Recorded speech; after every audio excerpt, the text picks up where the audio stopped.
like, are there other nurses in the ER that have been attacked physically by? Oh yeah. Yeah. Oh wow. You said that like it happens all the time. I have been in the CR for a year and a half, and I know 5 people who've gotten attacked.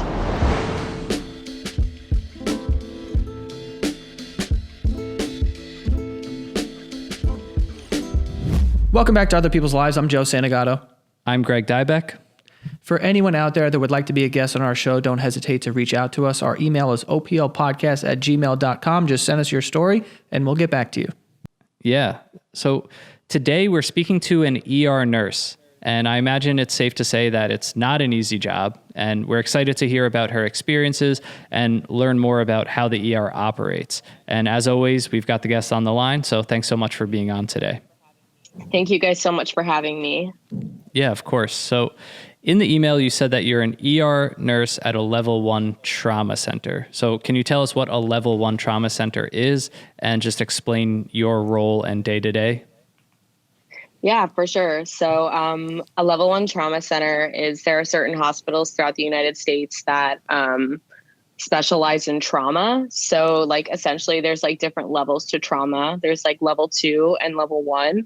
And level 1 traumas tend to be the sickest types of traumas, right? So they're gunshot wounds, really bad, like car accidents.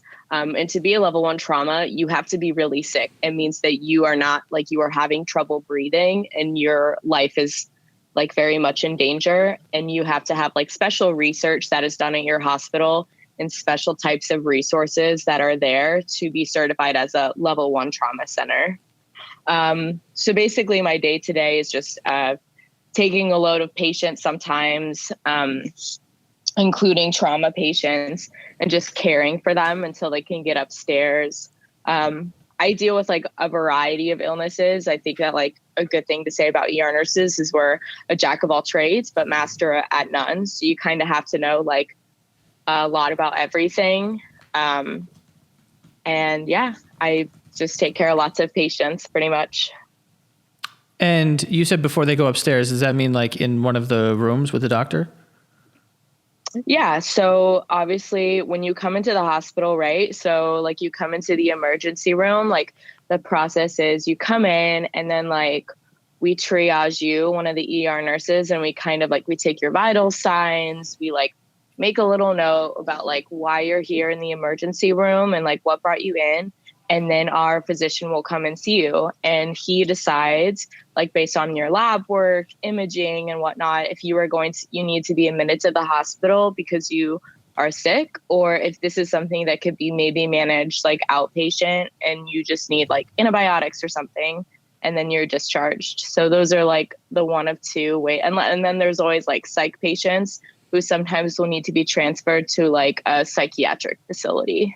But those are like the 3 main options.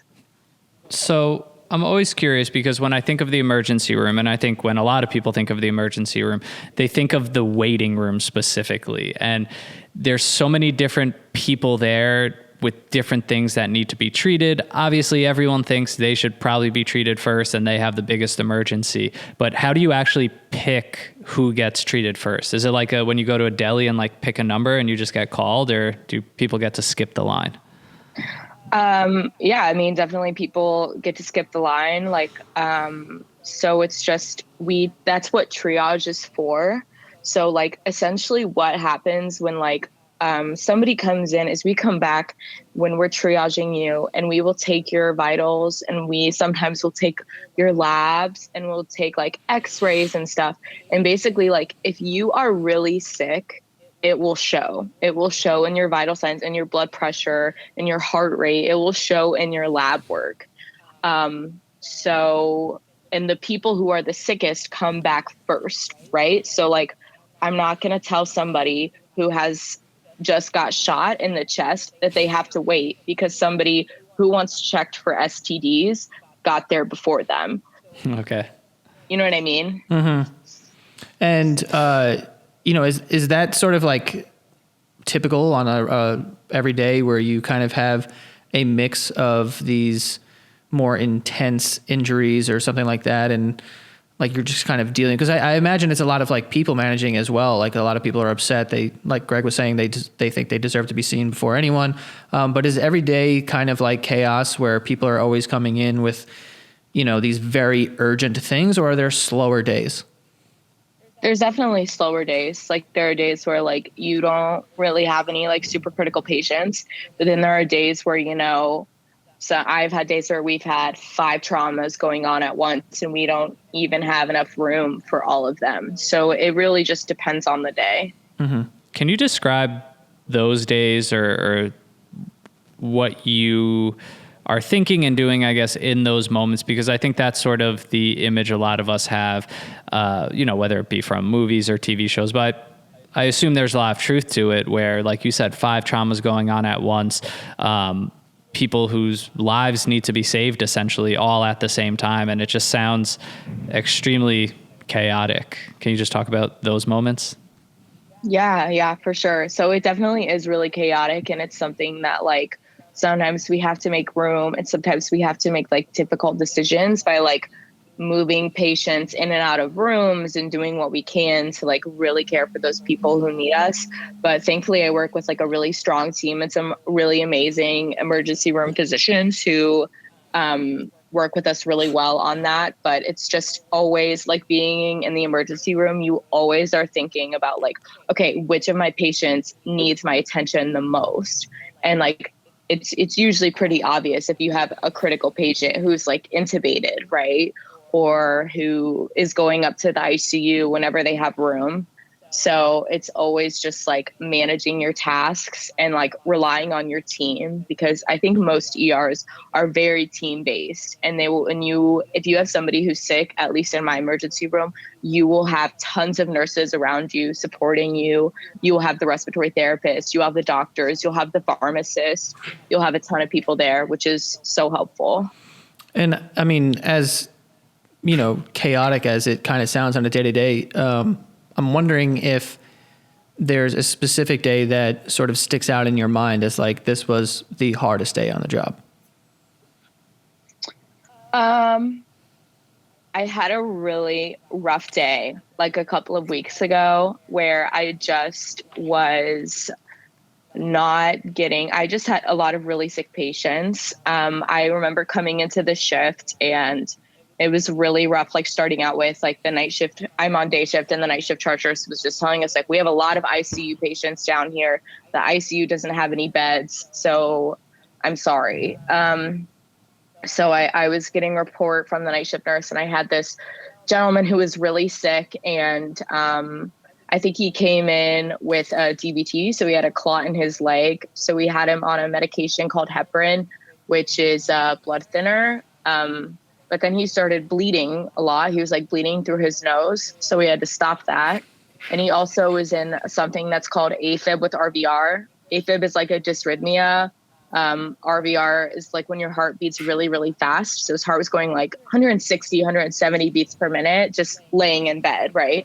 So we had him on this medication to lower his heart rate, but it started getting too low, started getting to the 30s into the 20s. Like that's dangerously low, right? So they ended up having to intubate him because he was just vomiting blood. His heart rate was too low. And he was just really, really sick. I remember looking in there, and sometimes like, especially like once you're intubated too, sometimes your blood pressure can drop. And something that you can do that physicians can put in is they could put an arterial line. It's kind of like an IV, but it goes into your artery, and it's like the coolest thing ever. It can show you somebody's blood pressure in real time. So like if their blood pressure is dropping too low, you want one of those so you can see like exactly what their blood pressure is, because sometimes like blood pressure cuffs can be janky and not give you correct readings. So, and we didn't have that for him. So I'm just like constantly running into his room to like check his blood pressure and to like make sure that these medications that he's on are like not hurting him and that he's comfortable. Because like once you get intubated too, you have to be on like propofol to sedate you to like keep you comfortable. So obviously, right. So you're not like sitting up in bed trying to yank out your breathing tube. And then we'll usually do like a medication for like fentanyl, which is like a fentanyl drip for your pain. And then, so I had him, and then I had another lady who was really sick as well. She was on a BiPAP, and she was on a Pressor, which is like a medication that like has to it raises your blood pressure because your blood pressure is too low and your body's not perfusing properly. But I remember I wasn't even able to be in her room for like the first 3 hours of my shift because I was just in there hanging meds for him. And so I finally got him upstairs, and we had this really nasty level 1 go on. It was a gunshot wound. This young guy in his 30s had gotten shot several times, and he finally got to the room, and he had where he had gotten shot in his spine. He was completely quadriplegic. Like, he could not move his body from his head down. So, and he was like mostly awake, and he was Spanish speaking too. So I was like, he was trying to talk to me, and he was intubated, and it was just like a hot mess. So all 3 of these people are under your care at the exact same time? Yeah, there was for a second. Thankfully, I got one of them up to the ICU. But it was just like one of those days where our ICU was full. So they end up staying, and not even those 3. Sometimes I'll have an additional 1 or 2 more patients who aren't as sick as that. So like, it's definitely, that's when like the teamwork really comes into play. And like my coworkers will be like, okay, let me go do everything else for their other patients while they're stuck in this one room. Yeah. It's crazy. It's just stressful to even hear that story of everything going on at once, just because it's just like problem solving. It's so much problem solving, but with human lives and people that are like injured or suffering. And I just could imagine like the toll that I guess that can take on you or someone in your position. And, you know, I feel like from our understanding, at least, we're talking before the episode, like this definitely seems like one of those thankless jobs. Like I know there was, you know, a moment during the pandemic where people would go outside and clap, and that was nice, but it feels like in general, it's pretty thankless, and you guys are kind of the first line of defense. And sure, people don't always treat you nicely while you are doing all this work to try to save people's lives and get them situated. Would you say that's accurate?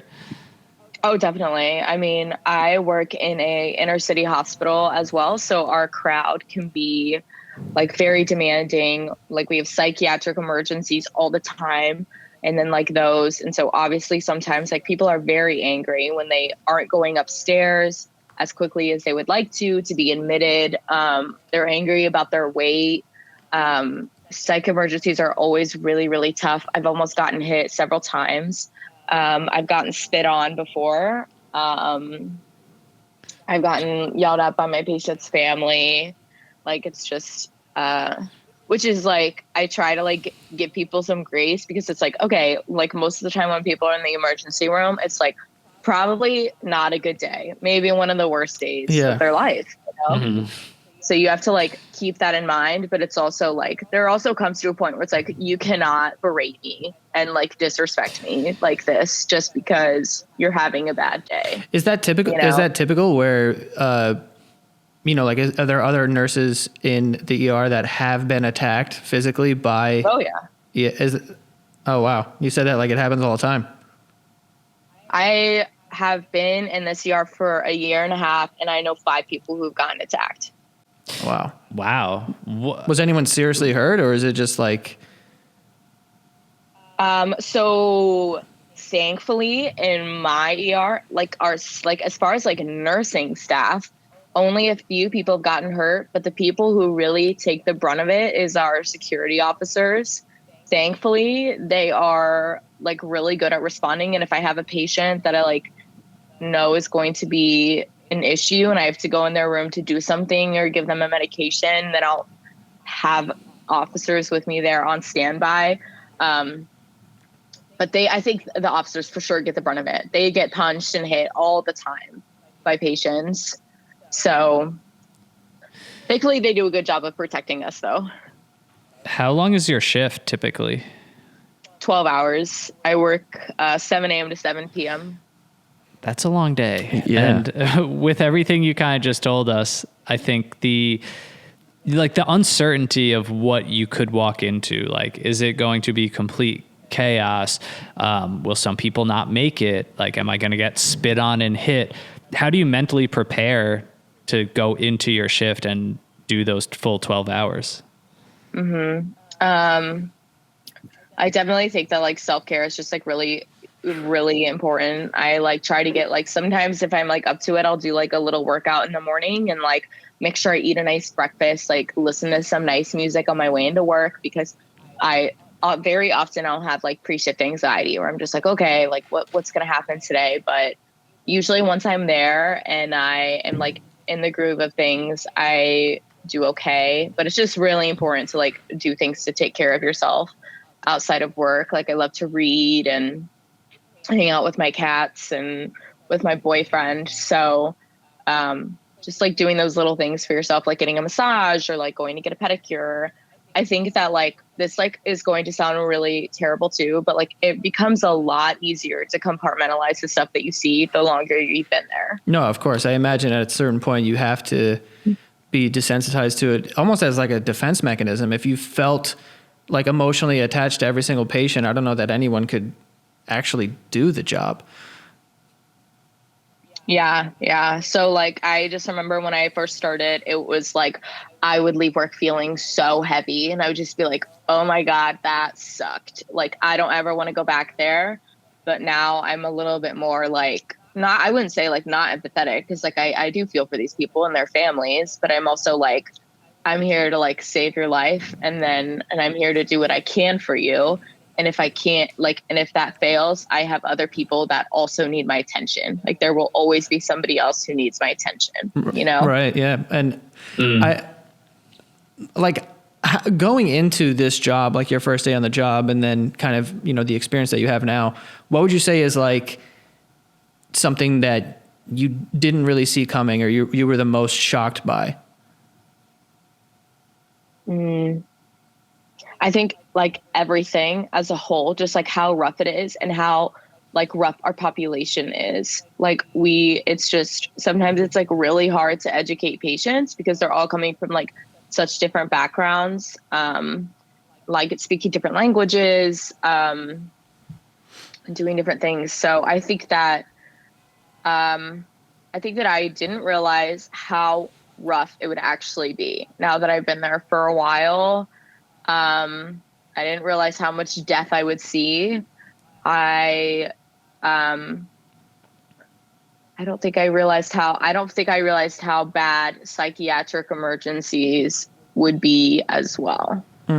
I think those can be really dangerous, and we have like a special side of our emergency room that is for psychiatric patients and like people who are like really high or really drunk, and those can be they can go bad very quickly. Yeah, I'm sure that's really disturbing too. And do you remember when you first started, maybe like the first death you experienced, or the first time, you know, a patient who was, you know, under your care or partly under your care didn't make it, and, you know, how that felt the first time? I remember the first case that like really, really got to me was this day. It was really, really busy, and the medics were bringing in this person. All we got is she was a woman. She was in cardiac arrest, right? So her heart is stopped, and they're doing chest compressions. So she came in, and we didn't have enough room, so we were working out of our trauma bay, and so we're like working her up, and she rolls in, and she is a schoolgirl. She was like 16 years old. And I do not work at a children's hospital. I work with adults. And she was in her school uniform. And I remember like, just like crying a little bit, like doing chest compressions on this young girl while we're like trying to cut off her school outfit to make sure that we can have all the pads on her. It was like, it even upsets me to this day. It was so terrible.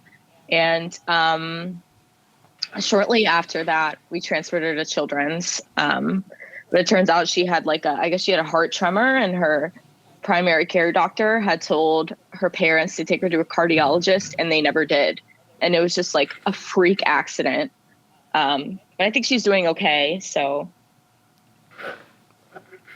Wow. Yes. I mean, do you like, what would you say is the most rewarding part of the job? I mean, outside of the obvious that, I mean, you know, day to day you're going in there and you're kind of like saving lives, but is there, you know, a different sort of answer to that? Like it's, you know, from our perspective of, we don't really live in the world. So it's like, we can't understand what it's like to live in your world when you're being in the ER. Like, it just sounds like absolute chaos. And what kind of gets you out of bed in the morning to, you know, make the decision, like, I'm going back in there and I'm doing this again? yeah, I mean, I think that there are like some patients who could be really sweet. I have gotten like a letter from one of my patients' family, like thanking me for the treatment that I gave the patient. So that was super nice. But I think that um, the most rewarding part is just like those special moments of like getting to spend it with their, like spending, just like watching humans be humans, right? Like I know that it's like so heartbreaking to like have these like really devastating effects and watch like these devastating things that happen to people, but it's also like kind of rewarding watching people able to like be with their families and like families come together and be with their loved ones who are sick and help care for them. And I think that part is really nice. And I think I'm the other part is I'm just like an adrenaline junkie a little bit. Like I really like not knowing what's going to happen. And I like that, like having to like be on your feet all the time and like know at the drop of a hat, like you could have somebody who's really, really sick coming in the doors. So It's always on edge, I guess. That's interesting too, because like it obviously takes a special kind of person to do that job for so many reasons. But yeah, I mean, I'm sure that's one of the reasons too. It's not like you obviously wish there to be trauma patients or people getting sick, but the reality of life is that's going to happen and there needs to be people there to help them. So that's definitely keeps the day-to-day interesting, I'm sure. definitely.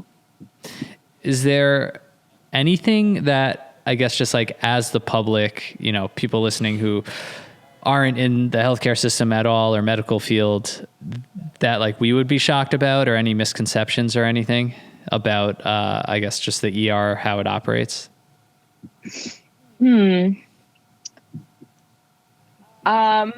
I think people are like usually really shocked when they have to wait in waiting rooms for a long time, but it's always for good reason. As far as like I have like stories that might be like a little bit shocking.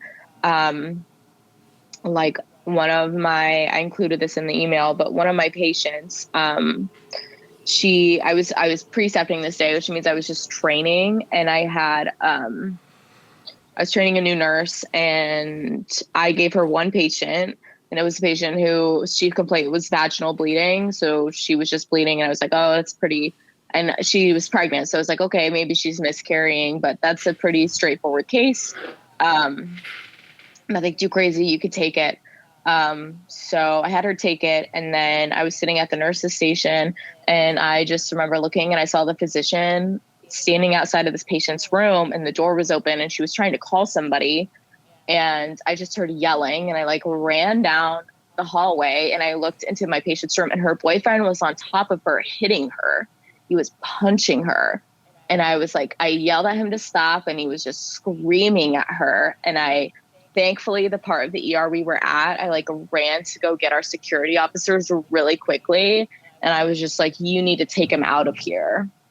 Why was he hitting her? Well, I didn't know the whole story, but I guess that the whole reason that she came in was because he hit her in the stomach, and then while she was pregnant, and then she started bleeding. So she came in because she thought she might have miscarried. So, and she did, but so he was very obviously abusive, and I don't know how he got back there. I don't know how he found her.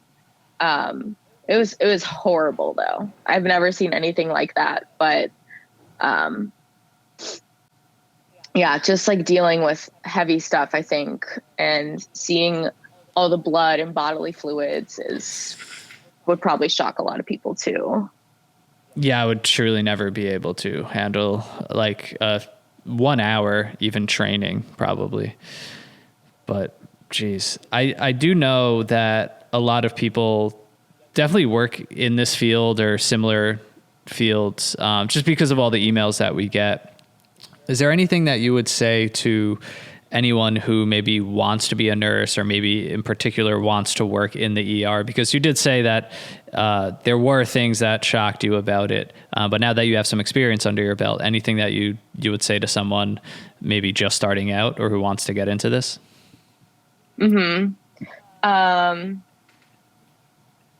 I would say that I love being a nurse. And I know there's a lot of people who like say that nursing is really crappy, and it really can be sometimes. It can be really shitty. But I think that being in the ER, I have learned so much. And I feel like I remember interviewing and shadowing and like looking at these nurses and being like, these nurses are badass. Like they know how to handle shit. And I just admired them. And I think that if you want to come to the ER, I definitely think that if you're worried that it's going to be too heavy for you, and if you feel like it'll just be too much, I want to tell you that you will become better at managing it and managing the things that you see and managing your emotions. And I think that it is, you just get so much better at your nursing skills in the ER because you do it all the time. You're constantly assessing patients. You're constantly putting in IVs. You're constantly doing all of this type of patient care. So I think it makes you a stronger nurse, and I love emergency medicine. So yeah. Yeah. Wow. Badass is a good word, and you're a badass. Your team's a badass. I think anyone who does this job is definitely a badass. And yeah, I don't know if maybe we don't use terms like that enough for people who do roles like this, but it's certainly a special kind of person and not an easy job at all. So we appreciate you kind of going into some of the details, sharing those stories, and we appreciate you for what you do. Yeah. Thank you. Yeah. Thank you so much for taking the time and talking to us today. Yeah. Thank you guys. Have a good one and good luck with everything and stay safe. Thanks. You too. Bye. Bye.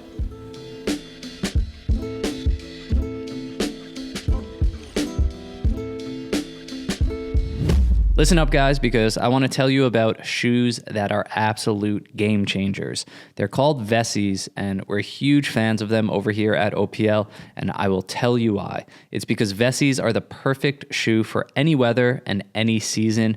You know when shoes get wet and gross and soggy, like if it rains or snows?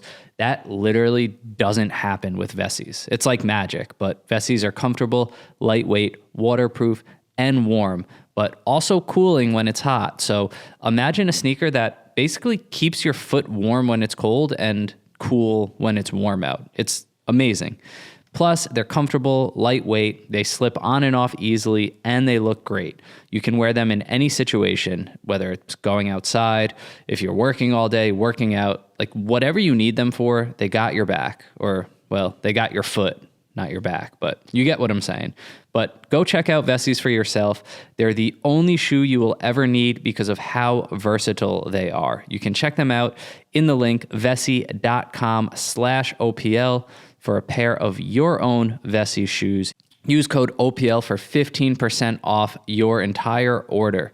That's vessi.com/OPL. Get your own pair of Vessies shoes, check out all the different styles, and use code OPL for 15% off your entire order.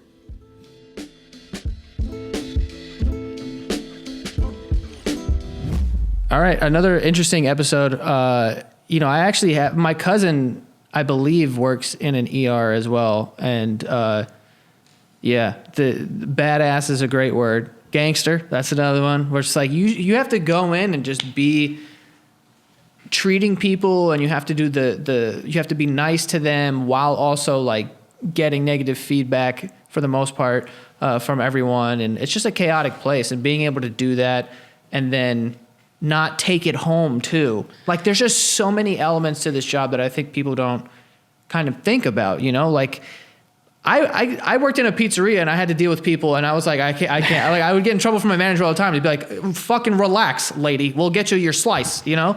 Like, but you have to do that, like the people managing thing, while also working at like the highest level with the highest stakes. People's lives are dependent on you. And so you have to do that while doing this and then like trying to get through that as a human being when you go home, you know, like the story she was telling about the little girl, like that's very hard to deal with. A lot of people will go their entire lives never being in a situation like that, never seeing stuff like that, never seeing really a person die.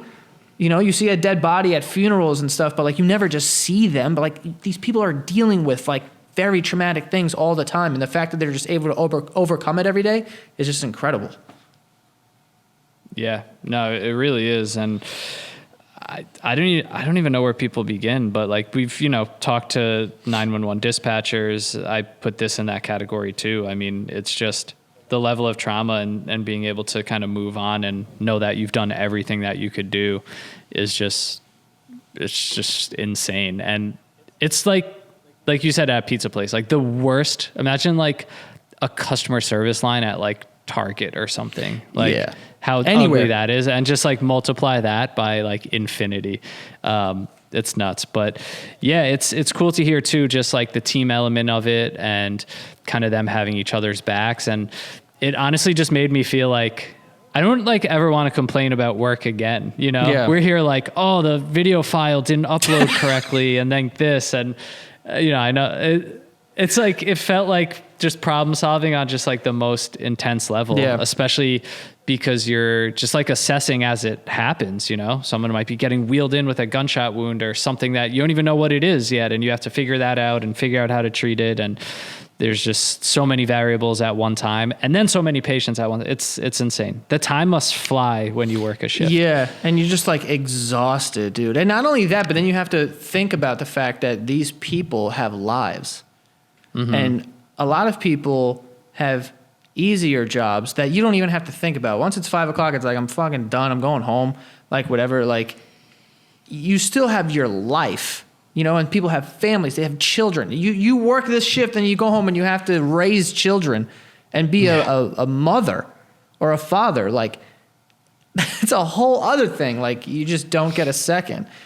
It's wild, man. It's just, like you said, it's just fucking badass that people are able to do that. And thank God they are because, you know, I mean, they're doing God's work, as they say. I mean, these are the people who would, if God forbid anything ever happens to any of us, to us, like these are the people, like our lives are in their hands. Yeah. They're strangers, but, you know, they obviously take it very seriously. And it's just really cool to hear that perspective. And, you know, definitely thank you to the guest. And like I said, you know, so many emails, so it's kind of hard to choose, but I know a lot of people reach out to us that are, you know, nurses, doctors, you know, work in the medical field in some capacity. And just shout out to all of you guys. We appreciate the work that you do. Yeah. And for anyone out there that would like to be a guest on our show, hit us up. Our email is oplpodcast@gmail.com. Send us your story and we'll hit you back. Yeah, follow us on Instagram, TikTok @OPL Podcast, and we'll be back next week. See you guys next time.